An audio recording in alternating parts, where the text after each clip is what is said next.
ANCC NP certification renewal, CE, and pharmacology requirements made simple. Here's what you need to know.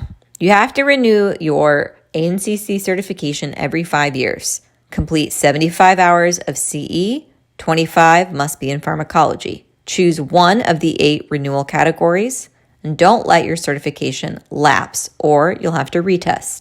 Track your CE as you go. I use a file folder labeled with my renewal dates, print each certificate immediately, and upload my hour total on the front of the folder. I also input the hours into the ANCC portal as I go to avoid inputting 75 plus hours into the portal all at once. Stay ahead of your CE tracking.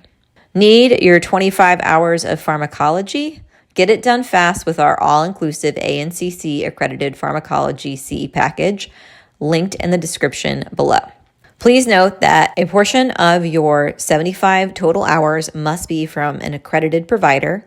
You can't count the same course twice, and CME and joint accredited hours count. If this helped you, hit like, subscribe, and grab your CE hours today. Drop a comment. When is your renewal date?